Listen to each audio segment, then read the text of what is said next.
चलिए समझिएगा, examination point से इम्पोर्टेंट जो भी क्वेश्चन है उसको अभी पहले कर लेते हैं, है ना। जैसे इसमें एक क्वेश्चन ये वाला बहुत इम्पोर्टेंट रहता है कि if each side of a square, if each side of a square is increased by 20% या 10%, मतलब कुछ भी परसेंटेज हो सकता है, 10, 20, 30, 50 कुछ भी, क्या स्क्वायर के हर एक साइड को हम इतना परसेंट बढ़ा दिए तो एरिया कितना परसेंट बढ़ेगा, ही है क्वेश्चन हमारा। If each side of a square is increased by 10%, then find the percentage increase in its area, find the percentage increase in its area. Square के साइड को हम कितना इंक्रीज कर दें 10%, तो उसका एरिया कितना परसेंट इंक्रीज करेगा। तो इसका आंसर 10% कभी भी नहीं होता है। बात समझ में रहे ना कि स्क्वायर के साइड को हम 10% इंक्रीज कर देंगे तो एरिया 10% इंक्रीज नहीं होगा, पेरीमीटर हो जाएगा। कि स्क्वायर का साइड को अगर हम 10% इंक्रीज करेंगे तो पेरीमीटर कितना इंक्रीज कर जाएगा 10%, लेकिन एरिया 10% इंक्रीज नहीं करेगा। बात समझ में रहे ना। चलिए, तो स्क्वायर का साइड हम कितना इंक्रीज कर रहे हैं 10%, तो मान लेते हैं कि let the side of the square भी। अब यहाँ भी कई तरीका है। स्क्वायर के साइड को हम 10 मान सकते हैं, 100 मान सकते हैं, x मान सकते हैं, मतलब कोई नंबर मान सकते हैं, या फिर कोई वेरिएबल हो नंबर में, ऐसा नंबर जिसके लास्ट में हमको क्या मिले 0, उससे आसान होगा। तो स्क्वायर के साइड को हम कितना मान लिए 10, स्क्वायर का साइड कितना है 10 है, तो एरिया क्या होगा 10। कहने का मतलब है कि स्क्वायर का साइड 10 यूनिट्स है ना, तो इस समय एरिया क्या मिलेगा, तो एरिया मिलेगा 10 का स्क्वायर। स्क्वायर का एरिया क्या होता है side into side, 10 into 10 100, 100 square unit इसका एरिया आ गया। कब, जब एरिया 10 था तब। अब एरिया 10 नहीं, जब साइड 10 था तब। अब क्या क्वेश्चन क्या कह रहे हैं कि साइड को हम 10% इंक्रीज किए हैं, साइड को कितना बढ़ा दिए 10%, तो यहाँ लिखेंगे increasing the side by 10%, increasing the side by 10%। 10% बढ़ाने का मतलब हो गया कि पहले जो था वो तो है ना, और उसमें 10 और ऐड कर देना, 10% उसका ऐड कर देना, वो जितना था। तो पहले से हमारे पास कितना था 10, तो ये तो रहेगा, है ना। इंक्रीज होगा तो प्लस का साइन देंगे, डिक्रीज होगा तो माइनस का साइन देंगे। इंक्रीज हुआ प्लस कर रहे हैं, 10 में इंक्रीज किया, क्या इंक्रीज किया, तो 10% इंक्रीज किए। किसका, तो साइड का। वो साइड कितना था पहले से 10, ये समझना है ध्यान से कि 10 में 10% इंक्रीज हुआ। किसका इंक्रीज हुआ, साइड का। साइड हमारा कितना है 10 है, इतना। तो यहाँ से कितना आ गया, तो ये आ गया 10 + 10/100 इंटू 10, है ना। कितना आ गया साइड 11। ऐसा भी समझना है कि 10 का 10% कितना आएगा, तो 1 आएगा। 10 का 100% 10 होगा। 10 का 100% कितना होगा 10, तो 10% उसका 10th पोर्शन होगा 1 होगा। वैसे भी नहीं समझ में आ रहा है तो उससे आसान तरीका कि 100 का 10% 10 होगा, तो 10 का 10% कितना मिलेगा 1, तो 1 बढ़ेगा तो अब कितना हो गया 11। ये साइड है ना, ये क्या मिला हमको साइड। तो अब एरिया क्या मिलेगा, यानी कि अब नया वाला जो एरिया है, न्यू एरिया है लिख सकते हैं।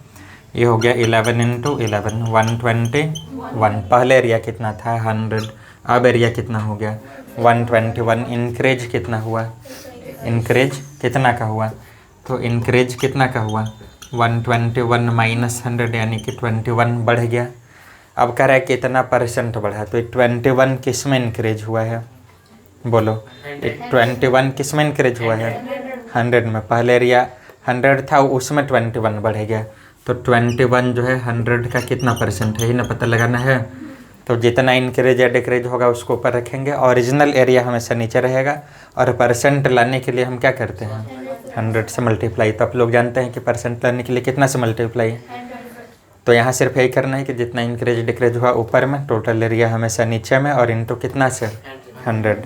ये तो कैंसिल हो रहे हैं, तो कितना परसेंट का इंक्रीज हुआ है, इसका मतलब हुआ कि साइड को अगर हम 10% इंक्रीज करेंगे तो एरिया कितना इंक्रीज होगा 21%। कोई परेशानी इसमें नहीं ना। इसको लिखिए, फिर 1-2 क्वेश्चन और करते हैं। आइए आगे क्वेश्चन हम समझते हैं कि अगर रेक्टेंगल के लेंथ को हम 20% इंक्रीज कर दें और ब्रेथ को कितना डिक्रीज कर दें 10%, तो एरिया में क्या चेंजिंग आएगा? एरिया इंक्रीज कर जाएगा या डिक्रीज करेगा? इंक्रीज करेगा कितना परसेंट, डिक्रीज करेगा कितना परसेंट, यही पता लगाना है ना। इससे पहले हम लोग देखे थे स्क्वायर वाला कि स्क्वायर का हर एक साइड को 20% इंक्रीज करेंगे 10% या कुछ भी परसेंटेज हो तो एरिया में कितना चेंजिंग आएगा। तो हम लोग 10% के लिए सॉल्व किए थे कि जब 10% स्क्वायर का साइड इंक्रीज होगा तो एरिया कितना इंक्रीज हो जा रहा था 21%। अब है कि रेक्टेंगल का लेंथ को 20% इंक्रीज किया, ब्रेथ में 10% क्या कर दिया डिक्रीज। तो मान लो कि लेंथ कितना है L, लेट द लेंथ भी L है ना, लेंथ कितना मान लिए L और ब्रेथ कितना मान लेते हैं B, ब्रेथ भी B। तो इसका एरिया क्या मिलेगा बोलो? एरिया मिलेगा LB लेंथ इंटू ब्रेथ, हाँ या ना। अब लेंथ को कितना कह रहा था कि लेंथ को इंक्रीज कर देना है कितना 20% और ब्रेथ में डिक्रीज करना है कितना 10%। तो न्यू एरिया क्या आएगा? तो लेंथ में इंक्रीज कर रहे हैं तो L प्लस और लेंथ में कितना इंक्रीज हुआ तो 20%, किसका 20%? तो लेंथ का 20%। बात समझ में आया कि लेंथ जितना था वो तो रहेगा और उसमें लेंथ का 20% इंक्रीज हो गया तो ये हो गया नया वाला लेंथ कैपिटल L है ना, नया वाला लेंथ। और ब्रेथ में क्या कर रहे हैं हम? तो ब्रेथ में डिक्रीज हुआ तो क्या कर दिया माइनस। और ब्रेथ में कितना डिक्रीज हुआ है 10% का, 10% किसका? ब्रेथ का ही डिक्रीज होगा है ना। 20% का मतलब आपको पता है 1/5 और 10% का मतलब 1/10। 1/5 कहाँ से? 20/100 तो 1/5, 10/100 तो 1/10। सीधा लिखेंगे L प्लस L/5 और यहाँ मिलेगा B माइनस B/10। कोई समस्या इसमें? ना एलसीएम लो इसका। तो 5L प्लस L/5 और इधर से मिल गया 10B माइनस B/10। कितना आएगा ये 5L वेल 6L, 6L/5 और 9B/10, 6L/5 और 9B कितना 10, 6 9 जा 54, LB/50। यहाँ कितना था आपके पास? तो एरिया सिर्फ LB था और अब एरिया क्या है तो 54/50। 54/50 का मतलब है मोर देन 1 से बड़ा है। कैसे पता चल रहा है? इससे ज़्यादा है क्योंकि इसको हम लिख सकते हैं LB को हम लिख सकते हैं 50 LB/50।